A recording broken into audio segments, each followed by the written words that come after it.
અમરેલી જિલ્લાની નગરપાલિકાઓ અને તાલુકા પંચાયતોની ચૂંટણીના પરિણામો જાહેર થતાં જ રાજકીય ગરમાવો જોવા મળ્યો છે।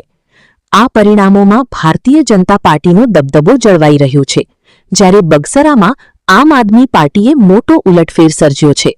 લીલિયામાં કોંગ્રેસે પોતાનું વર્ચસ્વ સાબિત કર્યું છે। નગરપાલિકાના પરિણામો। બાબરા નગરપાલિકામાં ભાજપનો એકતરફી વિજય થયો છે। અહીંની કુલ 24 બેઠકોમાંથી 22 બેઠકો પર ભાજપે કબજો જમાવ્યો છે, જ્યારે કોંગ્રેસના ફાળે માત્ર 2 બેઠકો આવી છે। બીજી તરફ ધારી નગરપાલિકામાં પણ ભાજપે 28માંથી 18 બેઠકો જીતીને બહુમતી મેળવી છે। નોંધનીય છે કે અહીં 4 બેઠકો પર ભાજપના ઉમેદવારો બિનહરીફ જાહેર થયા હતા, જો કે અહીં આમ આદમી પાર્ટીએ પણ ખાતું ખોલાવતા 6 બેઠકો મેળવી છે, જ્યારે કોંગ્રેસ 0 પર આઉટ થઈ ગઈ છે। તાલુકા પંચાયતના પરિણામો। તાલુકા પંચાયતોની વાત કરીએ તો અમરેલી તાલુકા પંચાયતની 18 બેઠકોમાંથી 16 પર ભાજપે વિજય મેળવીને સત્તા જાળવી રાખી છે।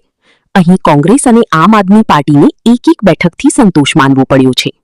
ખાંભા તાલુકા પંચાયતમાં પણ 16માંથી 12 બેઠકો સાથે ભાજપનો વિજય થયો છે, જ્યારે આપને 3 અને કોંગ્રેસની 1 બેઠક મળી છે। વિપક્ષનું વળતો પ્રહાર। બગસરા અને લીલિયા। આ ચૂંટણીમાં સૌથી મોટો ઉલટફેર બગસરા તાલુકા પંચાયતમાં જોવા મળ્યો છે, જ્યાં આમ આદમી પાર્ટીએ 10 બેઠકો જીતીને ભાજપ પાસેથી સત્તા આંચકી લીધી છે। ભાજપને અહીં માત્ર 6 બેઠકો મળી છે। તેવી જ રીતે લીલિયા તાલુકા પંચાયતમાં કોંગ્રેસે ગાબડું પાડતા 9 બેઠકો મેળવી બહુમતી સાબિત કરી છે, જ્યારે ભાજપ 7 બેઠકો પર સમેટાઈ ગયું છે। આમ અમરેલી જિલ્લાના પરિણામોમાં ક્યાંક ભાજપનો ગઢ મજબૂત થયો છે, તો ક્યાંક નવા રાજકીય સમીકરણો રચાયા છે। રિપોર્ટર મૌલિક દોશી, અમરેલી। તમે જોઈ રહ્યા છો કે અમરેલી જિલ્લાની અંદર જે રીતે ભારતીય જનતા પાર્ટીના પરિણામો આવી રહ્યા છે, ચારે બાજુ કમળ થઈ રહ્યું છે।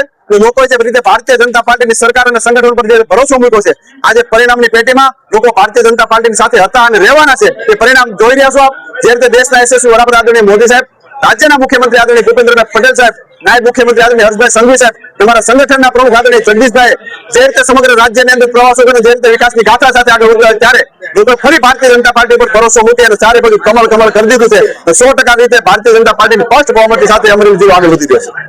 16 કેરિયાનગર જિલ્લા પંચાયત સીટ તમામ મતદારો, ગ્રામજનો અને તેમજ અમારી કેરિયાનગર સીટ નીચે આવતી 5 તાલુકા પંચાયત સીટ અને કેરિયાનગર